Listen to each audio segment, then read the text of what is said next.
সুপ্রভাত বন্ধুরা। কারণে অকারণে ব্লগের আমি শিপ্রা বলছি। অক্টোবর মাস পড়ে গেল, এখনো কিছুই হলো না, সেই রকম কিছুই হলো না যতটা আমরা এক্সপেক্ট করেছিলাম। জানি না, তবে বিকাশরঞ্জন ভট্টাচার্য বলছেন যে এর মানে এতটাই দুর্নীতিতে ভর্তি যে এটা টাইম লাগবে। যদি তাড়াহুড়ো করা হয় আসল দুর্নীতি সাফ হবে না। কয়েকদিন আগেই তো যখন ডাক্তাররা ধর্না তুলে নিচ্ছে, তখন ইয়ের সামনে আরজি করের ধর্না মঞ্চের সামনে কত 25 জন না 30 জন কারা এসে ভাঙচুর করে ধর্না মঞ্চ। কারা এরা? কারা? কি বলবে বলো? খুব সাংঘাতিক অবস্থার মধ্যে দিন কাটাচ্ছি আমরা, এটাই ধরে রাখো। যাই হোক, পুজো একদম মুমূর্ষ, কিন্তু মনে সেই যে আনন্দটা সেটা নেই। হবে হয়তো পুজোতে একাধিক ঠাকুর দর্শন করতে বেরোতে।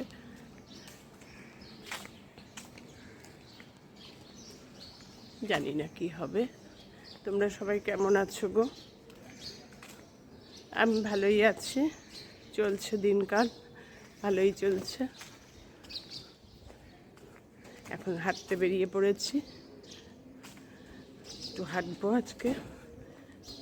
বাবানের ড্রিলের তো 3-4 আবার আছে, মানে সপ্তাহে 2 দিন করে এখন হচ্ছে, বৃহস্পতি শুক্র। পুজো তো এসেই গেল, তার শরীরটা তো ফিট রাখতে হবে। তার জন্য আমি তোমাদের আজকে একটা হেলদি ব্রেকফাস্টের রেসিপি শেয়ার করছি। কি দিয়ে কি করছি দেখো। এখানে দিচ্ছি হচ্ছে 1 বাটির মতন সুজি, আর দেব হচ্ছে আমার বাড়িতে বানানো টক দই, আমার হাতের বানানো এই টক দই আর সুজি। দেখাচ্ছি তোমাকে পরিমাণ কতটা। 1 বাটি সুজি দিয়েছি, তো তার সঙ্গে প্রায় 1 বাটির মতো, হাফ বাটির একটু বেশি। দেখো আমার বাড়িতে পাতা দই, একদম 1 ফোঁটা জল নেই তাতে। এত সুন্দর দইটা খেতে লাগে না, জানো না? এই দই ছাড়া আমাদের দুজনের একজনেরও চলে না। যাই হোক, এই দই আর সুজি একসঙ্গে মিশিয়ে রাখছি, ভালো করে ফেটিয়ে কিছুক্ষণ হতে দেব, মানে আধ ঘন্টা মতো রেখে দেব। সুজিটা ফুলে উঠবে। দই আর সুজিটা মিশিয়ে নিয়েছি। এবার ওই দইটা যে বেড়েছিলাম বাটিটা, ওই বাটিটা ধুয়ে একটু জল দিয়ে রেখে দেব আধ ঘন্টা মতন। সুজি যে দই দিয়ে মাখিয়ে রেখেছি, এবার তার মধ্যে একটা মশলা ভেজে দেবো। দিয়ে দেবো, দেখো হেলদি তো, তাই অল্প তেল দেবো। অল্প একটু তেল দিলাম। সাদা সর্ষে, কালো সর্ষে, সাদা জিরে আর কারি পাতাটা ফোড়নে দিয়ে দিয়েছি। ফোড়নটা একটু ভাজা ভাজা হয়ে গেছে। এবার এর মধ্যে টমেটো, গাজর, পেঁয়াজ, কাঁচা লঙ্কা সব ফুটিয়ে রেখেছি। এই মেশিনটা এত সুন্দর ফুটানো হয় না।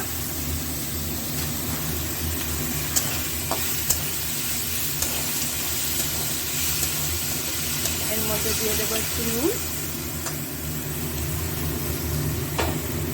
কড়টা খাবে, কাঁচা নুনও দেওয়া হলো না।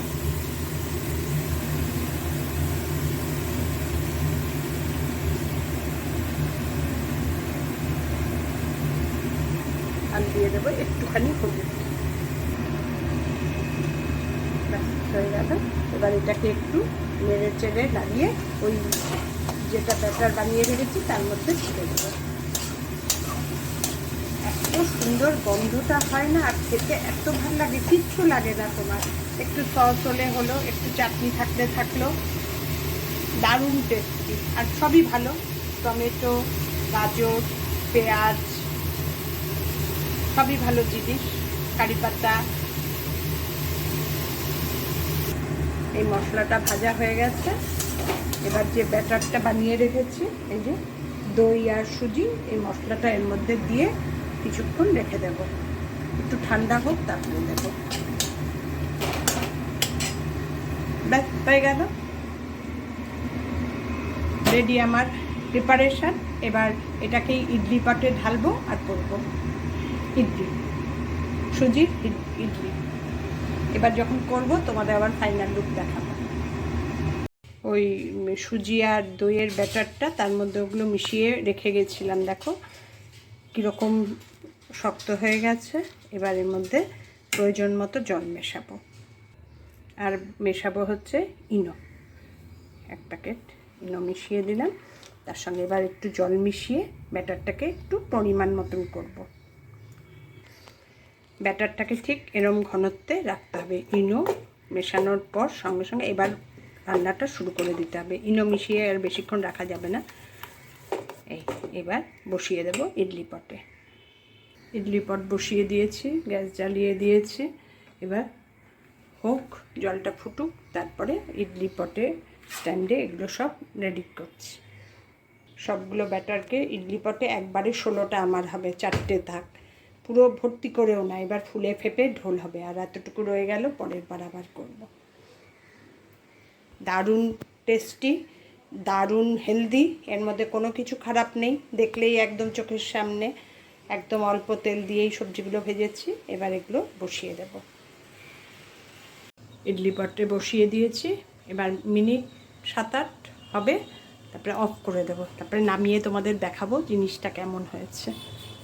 আরও এতটা ব্যাটার রয়ে গেছে, এটা আরেকবারে করতে হবে। ইনো দিয়ে বেশিক্ষণ রাখতে নেই, কিন্তু রয়ে গেল বেশি একটু, এক বাটিতে একদম ফুলকো ফুলকো হয়ে ওঠে, জানো না, দারুণ লাগে খেতে। তোমার কিচ্ছু লাগবে না এর সঙ্গে আর।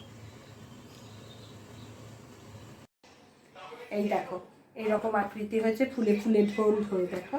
এবার এটাকে চামচের পেছনটা দিয়ে এভাবে তুলতে হবে। তার আগে দেখে নিয়েছি টুথপিক দিয়ে, কমপ্লিট একদম। দেখো কি সুন্দর উঠে গেল। এই যে পেছনটাও দেখো কি সুন্দর হয়েছে। একবার তোমরা এইভাবে বানিয়ে খেও, জিনিসটা খুব টেস্টি আর খুব হেলদি। সবচেয়ে বড় কথা হেলদি, টেস্টি তো আছেই, হেলদি।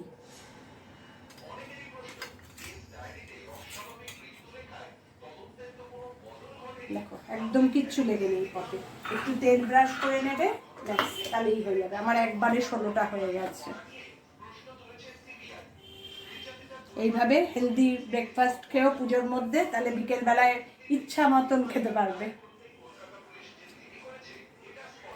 পুজোর মুখে তোমাদের সবাইকে সুস্থ থাকার জন্য হেলদি ব্রেকফাস্ট দেখিয়ে আজকে ভিডিওটা শেষ করলাম। তোমাদের যদি আমার ভিডিও ভালো লেগে থাকে লাইক কমেন্ট শেয়ার করে দিও। আমার চ্যানেলটাকে সাবস্ক্রাইব করে নিও, তাহলে আমি যা যা নতুন নতুন ভিডিও দেব সব তোমাদের কাছে চলে যাবে। টাটা।